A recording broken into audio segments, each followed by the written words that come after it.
Bismillahirrahmanirrahim.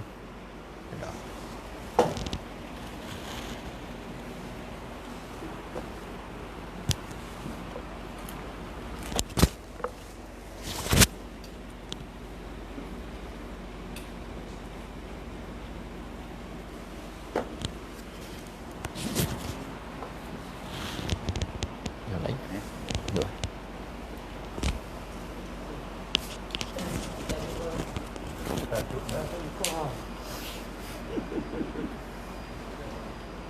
Okey.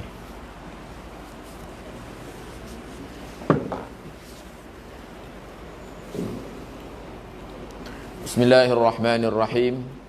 Assalamualaikum warahmatullahi wabarakatuh. Alhamdulillahi rabbil alamin. Wal aqibatu lil muttaqin. Wala 'udwana illa 'alal zalimin. Ashhadu an la ilaha illallah wahdahu la syarika lah wa ashhadu anna Muhammadan 'abduhu wa rasuluh. Allahumma salli ala sayyidina Muhammad wa ala ali sayyidina Muhammad. Rabbi shrah li sadri wa yassir li amri wahlul 'uqdatam min lisani yafqahu qawli. Amma ba'd. Alhamdulillah, syukur kepada Allah Subhanahu wa taala. Malam ini Allah izinkan kita untuk bertemu pada bulan Syawal dalam suasana PKP sekarang. Dan kita baru saja berlalu bulan Ramadan. Dan kita minta kepada Allah Subhanahu wa taala, mudah-mudahan Allah terima segala amal ibadah kita, amal kebaikan sepanjang bulan Ramadan. Kita berdoa, Allahumma taqabbal minna innaka antas sami'ul alim. Ya Allah, terimakanlah segala amal kami. Taqabbal minna salihal a'mal. Mudah-mudahan Allah terima. Kita mohon, ya Allah, terimakanlah segala amal kebaikan kami. Sesungguhnya Engkau Tuhan yang amat mendengar lagi amat melihat. Mana selepas kita lakukan kebaikan, lakukan ibadah, kita mohon supaya Allah terima, sebagaimana ditunjukkan oleh Nabi Allah Ibrahim alaihi salam dan Nabi Allah Ismail alaihi salam. Bila mana mereka mendirikan Kaabah, bila mana selesai mereka pun mohon doa kepada Allah, ya Allah, terimalah amal kami ini. Allah rakamkan dalam surah Al-Baqarah, wa idh yarfa'u Ibrahimul qawa'ida minal baiti wa Ismailu rabbana taqabbal minna innaka antas sami'ul alim. Ingatlah ketika mana Nabi Allah Ibrahim dan Nabi Allah Ismail, mereka pun meninggikan, membina tiang-tiang Baitullah. Bina apa? Bina Kaabah, satu amalan yang cukup baik. Tapi itu pun mereka masih mohon. Itu daripada insan yang istimewa. Nabi, buatlah amal yang baik. Yang ketiganya, lakukan di tempat yang mulia. Mereka pun masih berdoa, ya Allah, taqabbal minna, terimakanlah amal kami. Mudah-mudahan Allah terima segala amal Ramadan kita yang lalu. Puasa kita Allah terima, baca Quran kita Allah terima, solat tarawih kita Allah terima, infak kita Allah terima. Baik, tuan-tuan yang dirahmati Allah. Baik, malam ini kita akan sambung ayat dalam surah Al-Mujadilah. Lama dah kan, kita kadang-kadang tangguh kadang-kadang tak ihmai kan? Dah lah abang lah minit kot cikgu kan? Iaitu kita berada pada muka surat, kalau mushaf tu muka surat 544. Ada satu muka surat, mungkin lepas ni kita bacanya laju sikit lah kan? Sekarang kita berada dalam juzuk 28, surah yang pertama, iaitu surah Al-Mujadilah. Dan malam ini kita masuk pada muka surat 544. Mushaf Quran kita. Kalau ada yang ada kitab tafsir tu boleh tengok di situ. Siapa tak bawa muka surat berapa. Amrul Asir. Ayat atas sekali. Jadi pada muka surat ini ada beberapa topik yang dibincangkan. Yang pertamanya daripada ayat 12 dan ayat 13. Ayat 12 dan 13. Dua ayat itu membincangkan tentang memberi sedekah sebelum melakukan pertemuan dengan Nabi SAW. Mana sebelum bertemu dengan Nabi, ada perbincangan apa-apa, ada persoalan yang nak diajukan kepada Nabi dan nak jumpa kan. Kena buat apa? Pembayaran sedikit. Sedekah. Bukan untuk Nabi, tapi untuk fakir. Kita ada, kalau kita hari ni ada pertemuan, appointment apa, ada apa cas yang tertentu, tapi bukan itu maksudlah. Mana sebelum bertemu dengan Nabi, diperintahkan kepada kaum muslimin mukminin ni untuk memberi sedekah. Ada hikmah dia. Ada hikmah dia. Mana biasalah Nabi SAW baginda banyak dikunjungi oleh para sahabat ketika itu. Bila mana para sahabat mereka ada persoalan nak tanya kepada Nabi, waktu tu rujukan utama adalah Nabi SAW. Nabi seorang.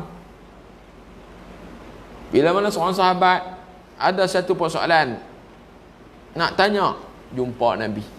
Mai sahabat yang kedua ada soalan nak tanya, jumpa Nabi. Agak-agak setiap hari tu banyak mana sahabat yang main jumpa Nabi. Akhirnya Allah tetapkan satu peraturan, iaitu sebelum jumpa Nabi kena beri sedekah dulu. Kena beri sedekah dulu. Ada hikmah dia, kita akan lihat dalam tafsiran pada malam ini. Baik, kita baca dulu lah. Iaitu ayat 12-13 membincangkan tentang memberi sedekah sebelum bertemu dengan Nabi SAW. Yang keduanya pada muka surat 544 ini, topiknya bincang tentang apa? Tentang keadaan orang munafik. Iaitu bermula daripada ayat 14 sehingga ayat 19. Allah dedahkan satu rahsia. Sikap orang-orang munafik yang mereka ini bermuka-muka, yang mereka ini cuba menjalinkan hubungan mesra dengan orang kafir. Buat hubungan mesra pula, bersahabat karib dengan orang-orang kafir, kemudian bermuka-muka dengan kaum mukminin. Ini Allah dedahkan sikap orang munafik. Dan bahagian yang ketiganya ayat 19, ayat 20, ayat 21. Itu Allah sebut tentang balasan kepada orang yang degil, orang yang ingkar kepada Allah Subhanahu wa taala, dan disambung dengan muka surat sebelah dah. Muka surat sebelah Al-Quran tu sehingga habis 22 ayat surah Al-Mujadilah. Jadi ada 3 topik lagi yang kita lihat daripada surah Al-Mujadilah ini. Baik, malam ni mungkin sempat satu kan? Sempat satu saja, iaitu ayat 12 dan ayat 13. Baik, kita baca dulu. A'udzu billahi minasy syaithanir rajim.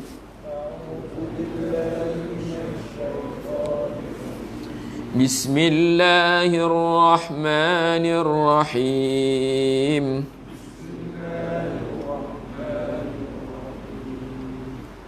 يا أيها الذين آمنوا إذا ناجيتم الرسول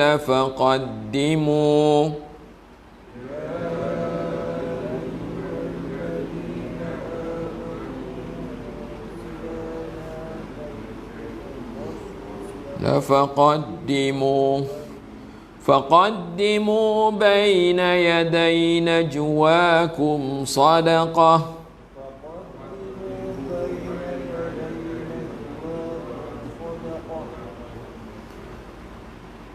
Dzalika khairul lakum wa athhar.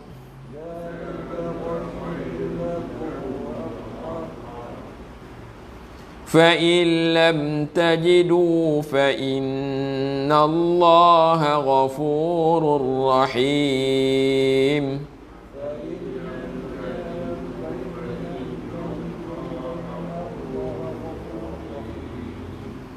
Ayat yang berikutnya. أأشفقتم أن تقدموا بين يدي نجواكم صدقات قدموا بين يدي نجواكم صدقات فإذ لم تفعلوا وتاب الله عليكم فأقيموا الصلاة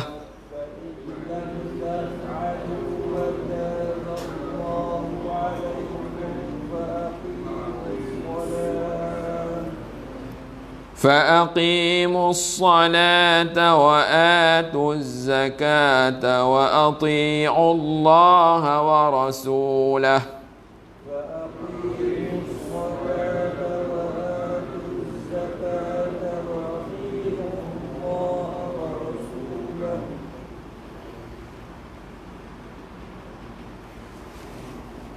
Wallahu khabirum bima ta'malun.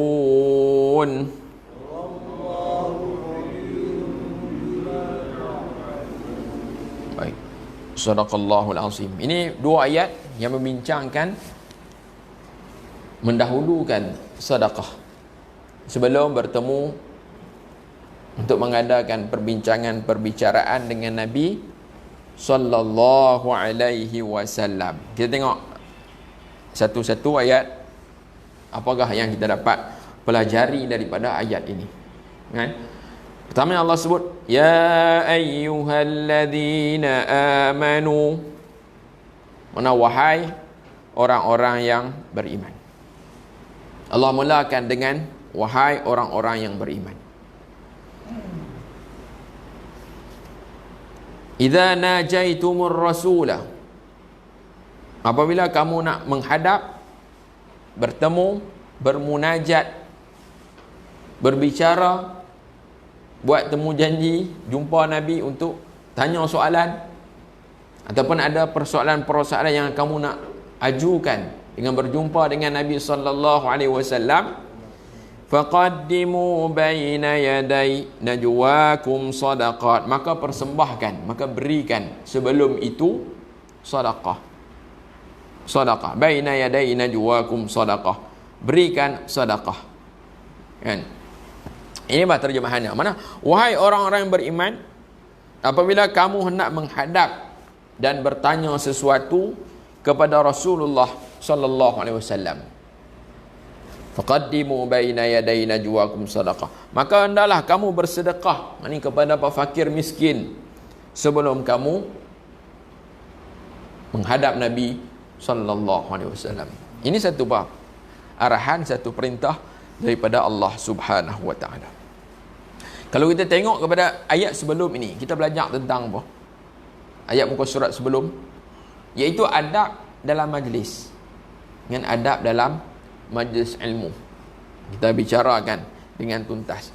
Lepas Allah sebut mana adab dalam majlis, maka di sini pula Allah berperintah kepada orang-orang yang beriman ini untuk memberi sedekah sebelum bertemu, untuk bertanya soalan kepada Nabi sallallahu alaihi wasallam. Sebab apa? Ya, sebab para sahabat tiga-tiga itu, mereka ini berlumba-lumba untuk duduk dekat dengan Nabi, untuk mai jumpa Nabi, nak jumpa dengan Nabi. Kadang-kadang sampai tak ada rehat noh. Agak membeban dengan tak? Beban. Waktu rehat dah orang nak jumpa. Letih. Akhirnya Allah turun ayat ni dia. Sebelum nak jumpa, pergi sedekah dulu. Kadang-kadang isu besar nak jumpa Nabi. Kadang-kadang isu kecil pun rasa tak perlu jumpa, boleh bincang dekat dengan sahabat yang lain. Tu pun nak main jumpa Nabi. Ya? Kan? Kalau apa isu bah, kalau kita hari ni bah, isu pecah kampung lah, nak pergi jumpa Perdana Menteri. Tak sepatutnya gitu kan. Mungkin dengan bah, wakil rakyat dah tempatan kan, adunnya. Tapi nak pergi jumpa orang besar, padahal isu itu adalah isu kecil. Jadi ramai yang bah nak berjumpa dengan Nabi sallallahu alaihi wasallam. Mungkin bah kalau dalam majlis Nabi mereka nak dengar hadis Nabi sallallahu alaihi wasallam. Jadi berlakulah pada pertemuan yang banyak dengan Nabi sallallahu alaihi wasallam. Sahabat mungkin sekali dia jumpa, tapi Nabi terpaksa berhadap dengan jumlah yang ramai di kalangan dengan para sahabat. Sudah pasti ini agak bah memberatkan Nabi, agak menyusahkan Nabi. Ada bah bebanan kepada Nabi sallallahu alaihi wasallam. Sebab orang yang mai tu macam-macam lah kan, nak kena layan. Mai nak kena layan. Kan? Kadang tok guru kan duk di rumah, sat orang nak mai ziarah, sat orang nak mai tanya soalan. Tapi tak ada apa. Tak ada nak rehat, rasa berat pula tu. Jangan tanya nak mai kan. Jadi begitu juga yang dialami oleh Nabi sallallahu alaihi wasallam. Lalu Allah nak hadkan jumlah pertemuan ini. Kan? Nak hadkan jumlah pertemuan para sahabat dengan Nabi sallallahu alaihi wasallam. Cara dia lah apa? Ada sedikit bayaran, seolah macam bukan bayaran, berikan sedekah, sumbangan sedikit, bukan kepada Nabi, tapi kepada apa? Fakir miskin. Serumai tu bagi fakir miskin, baru dah bagi dah. Tak apa, boleh jumpa. Salah. Ya? Lalu Allah nak hadkan pertemuan ini, dan tujuannya untuk meringankan Nabi sallallahu alaihi wasallam, nak mudahkan Nabi sallallahu alaihi wasallam. Kan? Lalu Allah perintahkan dalam ayat ini untuk siapa yang nak bertemu dengan Nabi, dia kena taqdimus sadaqah, beri sedekah dulu sebelum datang bertemu dengan Nabi sallallahu alaihi wasallam. Baik. Jadi hal ini bukannya ada beberapa hikmah. Ada beberapa hikmah. Antaranya apa? Bila lakukan macam ni, solat pertemuan itu, bila Allah perintahkan sedemikian itu supaya dipersembahkan, beri dahulu sedekah, tujuan adalah untuk memuliakan Nabi sallallahu alaihi wasallam. Nak jumpa orang besar ni kan, bukan supaya jumpa dengan orang-orang lain. Sebab nak jumpa Nabi, nilai dia agak tinggi kan, nilai pertemuan tu agak tinggi, bukan jumpa orang biasa. Jadi Allah buat itu untuk memuliakan Nabi sallallahu alaihi wasallam. Yang kedua apa? Nak letak nilai pertemuan tersebut supaya nampak nilai kan. Kalau orang dia tak apa ada duit untuk bersedekah, dia tak hal ni tak penting, tak payah tak payah pergi jumpa lagi lah kan. Isu ni boleh bincang dengan para sahabat, dengan jiran-jiran, dengan sahabat yang alim saja. Tak perlu jumpa dengan Nabi. Nak jumpa Nabi dengan apa? Benda-benda isu-isu yang besar.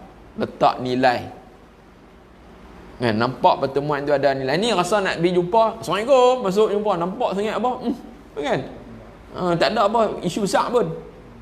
Jadi terpaksa fikir, hak ni penting ni, baru cari ada sedikit harta untuk disedekahkan. Jadi baru pertemuan itu ada ada nilai. Sama lah kadang-kadang kita pun kan, ni bukan ni kan, bila bentuk pengajian ni, pengajian kadang-kadang yang bentuk percuma tu bukan orang nak masuk kan pun, dia kadang biasa kan, boleh tengok percuma kan. Tapi bila satu pengajian itu berbayar, dia nilai dia menjadi tinggi, dan orang pun mula memberi fokus, aku kalau tak pergi ni rugi, yuran bayar kan. Lalu ada nilai kepada majlis tersebut. Tapi kalau percuma, pi tak apa, tak pi pun tak apa, pi tak apa, tak pi tak apa, dia jadi bila pi pun buat lebih tak memberi perhatian yang sepenuhnya. Tapi bila yang kena bayar, kita pun nak benda tersebut hingga mengeluarkan duit, maka ada nilai situ. Kita menghargai pertemuan majlis tersebut. Kan? Jadi meletakkan nilai pertemuan tersebut. Yang ketiganya, memberi manfaat kepada fuqara. Bukan bagi kepada Nabi, bagi kepada fakir. Jadi orang yang jumpa Nabi kadang-kadang dia berharta banyak. Maka bila nak jumpa Nabi, dia dituntut untuk memberi sedekah kepada fuqara. Sudah pasti benda ini memberi manfaat yang banyak kepada orang fakir miskin. Kan? Baik. Jadi yang ketiganya untuk membezakan, bila kena buat keluar duit, kita bahasa kena keluar duit sedekah kan. Bayaran sikit. Dia nak membezakan. Nampaklah perbezaan. Oh, ini orang apa? Orang mukmin, ini orang munafik. Sebab apa? Bila orang munafik, Allah itu pun nak kena bayar, tak payah happy. Dia lebih sayang pada untuk keluar apa? Duit dia. Sayang ni kan, sebab munafik ni dia sayang harta dia. Takkan nak kena bagi kot sumbangan ni, apa hak tu pun kira tu. Oh, boy ni jual tunggang agama bahasa lah ni kan. Bila nak bagi sumbangan ni, oh berkira kan. Nak bayar sikit kepada apa? Guru hak mengajar Quran contoh, payah kan. Tapi untuk apa? Hal-hal lain boleh keluar duit dengan mudah sekali. Ya. Jadi bila Allah letak macam tu, so nak tengok ni orang ada sayang dia payah apa? Tak payah pula apa berkira nak jumpa Nabi pun jadi payah. Taklah. Jadi nak membezakan orang munafik yang suka, yang kasih kepada harta daripada apa? Orang mukmin yang ikhlas. Orang mukmin bila apa? Dia hajat betul, dia sanggup untuk apa? Mengorbankan hartanya untuk bertemu dengan Nabi sallallahu alaihi wasallam.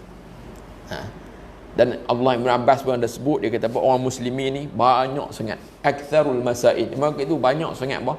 Duk tanya soalan. Ada masalah yang diajukan kepada Nabi sallallahu alaihi wasallam. Sehingga hal ini agak menyusahkan Nabi sallallahu alaihi wasallam. Lalu Allah apa?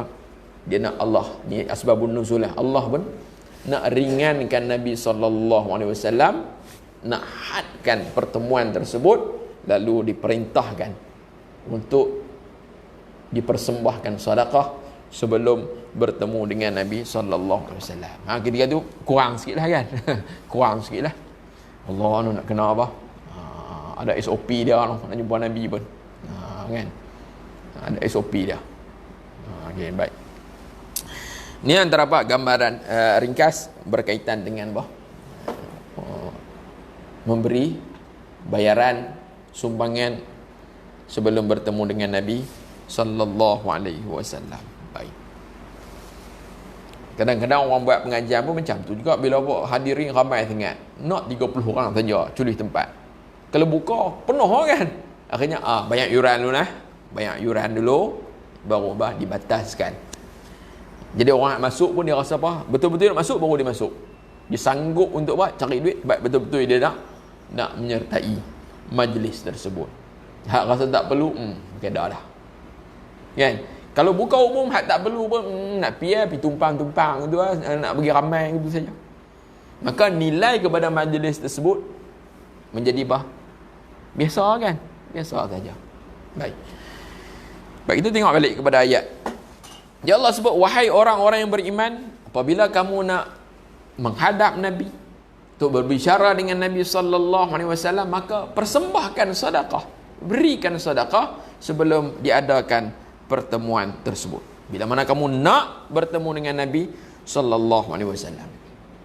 Baik. Kemudian Allah sebut apakah hikmah daripada sedekah tersebut, sumbangan tersebut yang diberikan kepada fakir miskin. Allah sebut apa? Dzalika khairul lakum wa athhar. Dzalika khairul lakum wa athhar. Mana zalika, demikian itu, mana pemberian sedekah itu khairul lakum, lebih baik bagi kamu, wa athhar, dan lebih suci. Dua benda. Pemberian itu bukan saja ada apa kebaikan dia, Allah sebut demikian itu baik bagi kamu. Dzalika khairul lakum, baik bagi kamu. Baik itu di sisi Allah Subhanahu wa taala. Kalau orang tak, baik apa duit habis, duk pergi bagi pula ke orang. Tapi di sisi Allah Subhanahu wa taala ada nilai dia, ada kebaikan dia. Dan dia apa? Wa athhar, dan dapat menyucikan jiwa-jiwa kamu. Kan? Menyucikan jiwa-jiwa kamu. Allah sebut apa? Sesungguhnya pada pemberian sedekah sebelum kamu bertemu berbicara dengan Nabi sallallahu alaihi wasallam khairul lakum, itu baik bagi kamu. Sebab apa baik? Satunya menzahirkan ketaatan kepada Allah Subhanahu wa taala. Menzahirkan ketaatan kepada Allah Subhanahu wa taala. Yang mai ni bukan Nabi. Yang mai perintah ini datang daripada Allah Subhanahu Wa Taala. Siapa yang sanggup buat, siapa yang sanggup taat, itu adalah orang benar-benar orang yang beriman kepada Allah Subhanahu Wa Taala. Bila taat kepada Allah, pasti ada kebaikannya, ada pahalanya di sisi Allah Subhanahu Wa Taala. Wa athhar, dan lebih menyucikan. Mana hal tersebut dapat menyucikan jiwa kamu, dapat membersihkan jiwa kamu. Ni benda apa? Duit ni kan. Duit ni bila berkaitan dengan duit, ada rupa benda masalah dia. Macam tu hati kan, iaitu dia rasa bersayang, rasa kedekut, rasa payahlah nak beri kan. Kalau tak terdesak ni, orang tak beri kan. Tapi bila diwajibkan, kena beri. Contohnya zakat, sayang nak keluar tapi terpaksa, maka akhirnya dia melatih untuk apa? Kita membersihkan daripada penyakit bakhil, kedekut. Ada satu penyakit adalah penyakit apa? Suka kepada harta, sayang. Kan? Sayang, tapi mula dilatih untuk diberikan. Akhirnya mak dapat bersih jiwa daripada itu. Dia tak sayang, beri. Ada orang jenis tu. Kan? Kita tengok orang. Kita pelik ni, dia ni dah jutawan. Kan? Jutawan, beri. Duit banyak, beri. Itu kita rasa apa? Tak apa, duit banyak kan. Ada juga orang tak senang mana pun. Kan? Tak senang pun. Dalam bukit tu adalah apa? Ada dikisahkan. Dalam bukit ada apa? Ada RM5 main Jumaat. Kan? Akhirnya bila tabung lintas tu, dia pun nak buh lah RM5. Bila buh RM5, dia minta balik lah RM2. Nah, minta balik RM2. Orang tengok apa ni. Hak tu pun kira minta balik RM2. Rupa-rupanya apa? Lepas balik tu, dia ambil RM2 pasal apa? Nak buh minyak motor. Duit pada yang tu Mana dia sanggup korbankan. Walaupun RM3 nampak sikit, tapi bagi dia tu adalah besar. Seolah dia mengorbankan segala hartanya. Dia hanya tinggal apa yang perlu kepada dia. Apa nak buh duit minyak tu kena mampu nak tuntun kan. Kalau kita kan tak payah bagi tu, aku pun ada hajat lain kot lain nak buh minyak motor. Orang tak bisa buh minyak motor RM2. Tapi sanggup beri lagi. Nampak ada juga orang macam ni. Dia tinggal habuan dia sikit lah dan korbankan yang lain. Maka ini juga latihan untuk apa? Membersihkan jiwa daripada apa? Penyakit kedekut, sayang harta. Baik. Ya Allah sebab zalika khairul lakum wa athhar. Lebih bersih, menyucikan jiwa kamu. Dan dia juga ada kebaikan sebab memberi manfaat kepada fuqara, memberi kebaikan kepada fakir. Nampak Nabi tak ambil pun. Kalau kata Nabi tu ada kepentingan peribadi, kutip kat dia kan. Ambil kat dia. Pada 20 orang mai bertemu. Oh, untung. Tapi jangan bagi aku. Bagi kepada apa? Fakir miskin. Cuma di situ Allah nak ajak bukan untuk apa? Pribadi Nabi SAW. Tapi untuk para sahabat dari kita ni. Satu berarti kita sebut apa? Membersihkan jiwa. Yang keduanya memberi manfaat kepada orang lain. Baik. Kemudian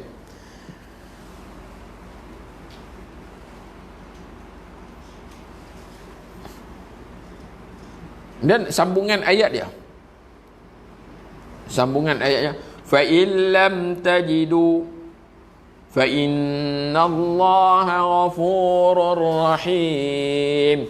Fa illam tajidu, kalau kamu tak dapati, tak mempunyai, tak miliki, tak ada duit nak beri sumbangan, tapi ada hajat besar untuk berhadapan, untuk berjumpa dengan Nabi SAW. Duit tak ada, tapi ada hajat besar. Maka di ketika itu kamu bolehlah pergi jumpa Nabi SAW tanpa memberi sedekah. Ini mungkin di kalangan orang yang susah, yang duit tak ada, tapi terpaksa juga untuk bertemu dengan Nabi SAW. Allah kata tak apa, Allah maafkan. Fa innallaha ghafurur rahim. Sesungguhnya Allah itu Maha Pengampun lagi juga Penyayang. Mana ini pak rukhsah yang Allah beri. Kelonggaran yang beri dalam kes-kes yang tertentu. Memang kamu tak ada, tapi perlu juga untuk bertemu, diberi kelonggaran. Ya, dalam Islam pun macam tu kan. Bila kita tak mampu ni, kita buat sekadar yang boleh. Puasa kan, tak boleh, tak mampu dah. Bermusafir tak larat. Ada rukhsahnya, iaitu boleh buka dengan syarat-syaratnya. Ada melakukan perjalanan yang jauh, diberi kelonggaran kan, boleh pak pendekkan solat yang 4 rakaat menjadi 2, ada kelonggarannya di situ. Maka di sini Islam ni dia bukan rigid, dia fleksibel. Ada setengah keadaan dia berubah hukumnya. Jadi di sini situasi dia, bila mana kamu tak ada nak bagi apa, dah mula tak ada, tapi terpaksa juga untuk bertemu dengan Nabi sallallahu alaihi wasallam, maka bertemulah, dan Allah tanpa perlu memberi sedekah, kerana apa, benda ini dituntut kepada orang-orang yang mampu sahaja. Jadi Allah sebut fa illam tajidu fa innallaha ghafurur rahim. Cuma di kalangan fuqaha mereka bincang tentang ayat ni. Beri sedekah itu wajib ke sunat? Kan? Jadi jumhur ulama kata apa? Ianya adalah wajib. Kan? Sebab Allah sebut faqaddimu dengan fi'il amar, persembahkan. Ini adalah wajib, bukan sunat. Kan? Jadi dia kata wa zahirul ayati yadullu ala taqdim sadaqah kana wajiban. Zahir ayat menunjukkan bahawasanya memberi sedekah sebelum bertemu dengan Nabi adalah wajib. Sebab perintah itu membawa maksud wajib. Ianya dikukuhkan lagi dengan ayat apa? Fa illam tajidu, kalau kamu tak mempunyai. Menunjukkan apa? Kalau tak ada, baru Allah dimaafkan. Mana asalnya adalah wajib, kecuali ada apa? Ada halangannya. Maka ketika itu baru dia ditinggalkan hukum wajib tersebut. Baik. Namun ada di kalangan ulama juga yang kata hanyalah sunat sahaja. Baik. Namun hukum ini kan, ayat ini ataupun hukum ini telah dibatalkan. Ayat ini telah dibatal. Dalam Islam dia ada satu nama dia nasikh wa mansukh. Mungkin kita pernah dengar. Nasakh maksud apa? Batal. Mana telah dibatalkan hukum dia. Hukum dia dah tak diguna pakai. Jadi dalam Al-Quran ini ada apa? Ada yang apa? Telah dibatalkan bacaan dan dibatalkan hukum. Dinasahkan bacaan dan dinasahkan hukum. Ada yang dibatalkan, dinasahkan bacaan, tapi hukum kekal. Antaranya ayat apa? Zina kan? Asy-syaikhatu wasy-syaikhu idza zanaya. Orang yang telah berkahwin bila berzina, farjumuhuma, maka rejam. Ayat itu dalam Quran tak ada kan? Ayat adalah dinasahkan bacaan. Dah tak ada dah dalam Quran. Tapi hukum masih kekal. Kan? Adapun yang di sini dia dibatalkan, dinasahkan hukum, tapi bacaan masih ada. Macam contohnya ayat sini, bacaan ada tapi hukum telah dibatalkan. Ini namanya nasikh mansukh. Ada hukum dibatalkan, ada ayat yang berikutnya yang membatalkan dia. Kan? Contoh juga dalam Quran ada apa ayat tentang arak. Bagaimana Islam bila mana nak mengharamkan arak. Arak ni bagi masyarakat jahiliah ketika itu jadi minuman rasmi. Semua rumah ada apa? Ada arak. Kan? Simpan dalam tempayan bertungtung, bertempayan bertungtung kan. Jadi pula boleh menega. Tapi sebab dia memudarat kan, akhirnya dia diharamkan. Tapi itu pun peringkat. Yang pertamanya diharamkan, bila nak semayang jangan duk pergi minum. Saya gelong. Kan? Gelong kan. La taqrabus salata wa antum sukara hatta ta'lamu ma taqulun. Janganlah kamu hampiri semayang dalam keadaan kamu mabuk. Minum, nak pergi semayang pun minum, baca pun lain lah. Kuliah tu baca apa? Aku sembah apa yang kamu sembah. Kamu tak sembah, aku yang sembah. Dia pening lah kan. A'budu ma ta'budun. Aku sembah apa yang kamu sembah. Kan? Baca kuliah apa, cari jalan tak jumpa. Dia pening. Sehingga kamu sedar apa yang kamu ucapkan. Kan? Itu peringkat awal kan. Mana arak tak boleh minum waktu bila? Waktu nak apa? Nak pergi sembahyang. Sebelum tu boleh. Kan nampak? Lagi berapa puluh minit lagi nak sembahyang, stop, jangan nak minum. Kemudian mai pula ayat yang kedua. Ni kata apa? Yas'alunaka 'anil khamri wal maisir. Mereka bertanya kepadamu tentang khamar, arak dan judi. Qul fihima ismun kabirun wa manafi'u lin-nas. Katakan kepada mereka bahwasanya keduanya tu, iaitu arak dengan judi itu ismun kabirun, dosa besar. Tapi disebut dosa, tapi apa? Wa manafi'u lin-nas, tapi masih memberi manfaat kepada apa? Manusia. Kok mana kan? Dia agak apa? Dia dosa tapi ada juga manfaat. Tapi wa ismuhuma akbaru min naf'ihima. Dosa itu lebih besar daripada manfaatnya. Mungkin manfaat ekonomi kan. Berniaga arak ni kira untung besar. Makanan kelas pertama kan. Kapal terbang kalau tak ada arak kira bukan kapal terbang apa? First class mana kan. Hotel kalau 5 bintang tak ada tu, tak ada hidangan tu tak jadi kan. Lepas tengok manfaat buat ekonomi. Soalah macam boleh lagi lah. Tapi makin kurang lah. Last sekali barulah turun ayat Muhammad. Putus terus tak boleh. Ya ayyuhalladzina amanu innamal khamru wal maisiru wal ansabu wal azlamu rijsun min amali syaitan fajtanibuh. Pada khamar, arak, judi, tenung, nasi pun itulah rijsun, najis. Fajtanibuh, maka jauhilah. Fajtanibuh itu secara pasti perlu dielakkan, membuang maksud wajib hindari, dan kalau dekati itu adalah haram. Ini dalil pengharaman arak, kan? Maka apa ayat-ayat itu dibatalkan hukum-hukum yang sebelumnya. Baik, di sini mana dia dibatalkan dengan apa? Datang pula ayat selepas itu yang membatalkan, iaitu ayat bawah dia. Mula apa? Wajib kena apa? Berikan sedekah sebelum daripada bertemu dengan Nabi. Tapi beri kelonggaran kalau tu orang susah, dia tak ada duit, nak jumpa gak tak apa, Allah maafkan. Kemudian turun ayat yang berikutnya. Ayat apa? Ashfaqtum an tuqaddimu baina yaday najwakum sadaqat. Dia kata apa? Ashfaqtum, adakah kamu bimbang, kamu risau, kamu takut, an tuqaddimu baina yaday najwakum sadaqat. Kamu takut apa? Takut jadi miskin kalau kamu persembahkan sedekah sebelum bertemu dengan Nabi sallallahu alaihi wasallam. Kamu takutkah? Hingga apa? Menimbulkan kerisauan di kalangan sahabat. Rasa risaulah. Kan? Kemudian Allah kata apa? Fa illam taf'alu wa taballahu alaikum fa aqimus salah wa atuz zakah wa ati'u Allah wa rasulah. Kalau kamu tak lakukan hal itu, fa illam taf'alu, kalau kamu tak lakukan hal itu, maknanya berikan sedekah sebelum bertemu dengan Nabi, tak beri.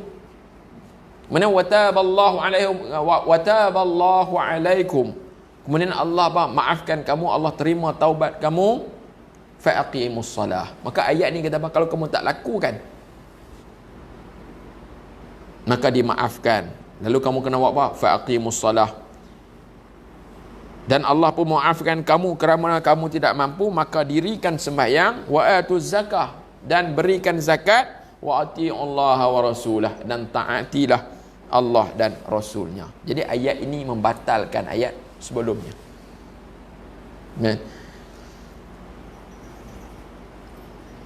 Jadi kata sebagian mufassir, dia kata apa? Ayat ini kan dalam 10 malam saja. Ayat yang di atas tadi turun, mana nak jumpa Nabi, kenapa? Beri sedekah, turun 10 malam. Jadi di kalangan sahabat pun macam-macam lah. Ada rasa susah, rasa beban, rasa risau, bimbang. Sebab apa? Duit tak ada, bimbang, takut miskin, habis duit. Duk beri-beri habis ni. Padahal soalan banyak lagi nak tanya ni. 10 malam selepas itu hukum itu dibatalkan, dinasahkan. Hukum yang atas dari ayat yang sebelum ni dengan turunnya ayat yang berikutnya ini, kan? Mana 10 malam summa nusikha, kemudian hukum tersebut dinasahkan. Kan? Ada di kalangan mufassir dia kata apa? Semalam saja. Semalam saja. Mula turun nombor payah apa esok tu dibatalkan. Hingga perbincangan nasah maksud ni ada orang petikai lah, kata apa ini apa ni dibatalkan hukum. Biasalah kan, kalau kata perundangan zaman lah pun kadang-kadang ada apa? Pindaan perlembagaan, pindaan enactment. Biasa sebab tengok apa? Situasi semasa. Orang kata apa SOP ni apa yang berubah-ubah ni? Berapa kali berubah? Dia tengok situasi lah. Hari ni kes banyak SOP ketat sikit. Nampak makin rendah sikit, dia beri ke lapangan balik. Macam tu lah, lebih kurang kan. Maka manasakh ni juga Allah sebut apa? Ma nansakh min ayatin aw nunsiha na'ti bi khairin minha aw misliha. Apa yang kami nasakhkan daripada satu ayat, apa yang kami batalkan daripada satu ayat, atau yang kami lupakan, na'ti bi khairin minha, kami akan datangkan dengan yang lebih baik.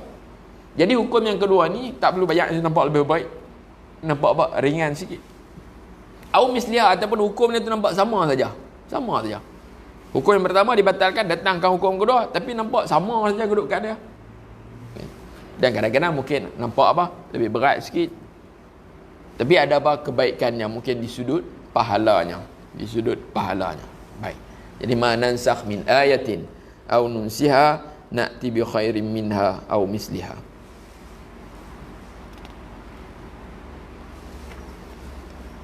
Baik tuan-tuan yang dirahmati Allah.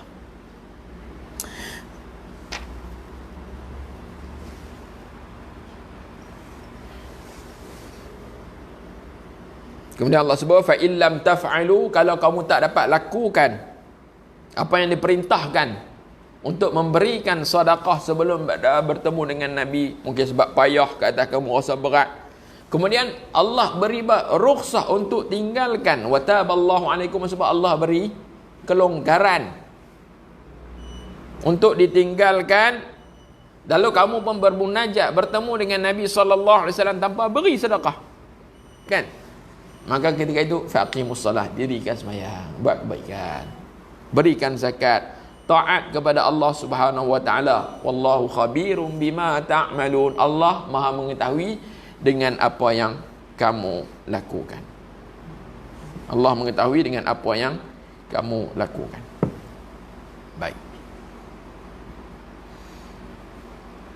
Jadi mungkin perbincangan dekat itu, adakah hukum tersebut terlaksana? Sempat ada sahabat yang buat benda tersebut bersedekah, dia kata apa, tinggal beberapa hari tiba-tiba batal. Jadi antara yang sempat bersedekah adalah Sayyidina Ali bin Abi Talib. Dia sempat melakukan hal itu, kan? Mana-mana bila turun ayat ni, dia jumpa Nabi, dia juga mempersembahkan, beri dahulukan dengan sedekah kepada fakir. Sahabat-sahabat lain mungkin mereka tak sempat untuk bertemu Nabi dalam tempoh masa tersebut, mungkin sebab tak ada keperluan untuk bertemu. Yang bukan semua bertemu dengan Nabi sallallahu alaihi wasallam. Baik. Jadi inilah antara hukum yang ada dalam surah Al-Mujadilah, iaitu hukum memberi sedekah sebelum bertemu dengan Nabi sallallahu alaihi wasallam, dan hukum tersebut telah dibatalkan, hanya terlaksana sebagai mufassir kata apa, 10 malam saja. Kemudian baru datang ayat yang kedua ini, iaitu ayat yang ke-13 yang membatalkan hukum tersebut. Jadi sekarang itu pada malam ini, kalau ringkasannya, apakah faedah daripada hukum yang asal, iaitu wajib memberikan sedekah? Itu antaranya untuk mengagungkan Nabi SAW. Yang keduanya, nak letak nilai pertemuan. Bila nak bertemu Nabi, beri sumbangan itu sebenarnya nak letak nilai kepada pertemuan itu. Bukan pertemuan yang biasa-biasa, tapi pertemuan dengan orang yang hebat. Mana waktu-waktu yang penting saja bertemu. Yang ketiganya untuk meringankan beban Nabi sallallahu alaihi wasallam, kerana ramai sangat bertemu dengan Nabi. Yang keempatnya untuk manfaat kepada fuqara. Sebab Nabi, orang fakir dapat manfaatnya. Okay. Dan yang kelimanya untuk nak lihat siapa yang betul-betul ikhlas, siapakah yang hanya bermuka-muka sahaja. Nak membezakan antara orang munafik dengan orang yang beriman. Kan? Jadi sekadar itu saja. Pokok lepas ni kalau kita tiba-tiba bawa surau ni, surah Ihsan ni buat pula nak kuliah malam ni semua kena buat bayar. Tengok waktu tu apa yang payah. Semua nak main, semua kena buat bayaran. Tapi tak ada lah macam tu nak contoh. Mungkin waktu tu dah penuh kan, surau boleh masuk 200 kan. Ramai lah ni pakat minat nak main kuliah kan, masuk 1000 orang. Kan? Jadi siapa nak main kena bayar. Contoh kan. Mungkin orang bunyi, Allah apa dah itu pun nak kira kan. Ini kira kan. Lah ni pula ada isu bunyi sumbangan ke Palestin sampai ke tak sampai, ada bising kan. Ada bising. Dia orang tertentu je bising tu. Sampai ke tak sampai ni. Ni apa bagi kepada sini. Kan. Ini dia bunyi macam-macam. Ini berkaitan dengan sumbangan jugalah. Sumbangan. Jadi dalam keadaan sekarang mungkin kita boleh sama-sama memberi sumbangan kepada saudara-saudara kita di Palestin, Gaza, yang sedang berhadapan dengan situasi yang mencabar mereka, yang diserang setiap hari. Mungkin ada di kalangan sahabat-sahabat kita yang NGO mereka yang mengendalikan sumbangan-sumbangan yang nak diberikan kepada rakyat Palestin. Mudah-mudahan Allah beri kemenangan, kejayaan, ketenangan kepada sahabat-sahabat kita di bumi Palestin. Sekadar itu, sallallahu alaihi wasallam Muhammad wa ala alihi wasallam. Bismillahirrahmanirrahim. Alhamdulillahirabbil alamin wassalatu wassalamu ala asyrafil anbiya'i wal mursalin wa ala alihi washabbihi ajma'in. Allahumma inna nas'aluka 'ilman nafi'an wa qalban khashi'an wa 'amalan mutaqabbala wa rizqan halalan wa shi'a wa shifaa'an min kulli da'. Rabbana atina fid dunya hasanah wa fil akhirati hasanah wa qina adzaban nar. Wassallallahu ala sayyidina Muhammad wa ala alihi wasallam. Alhamdulillah.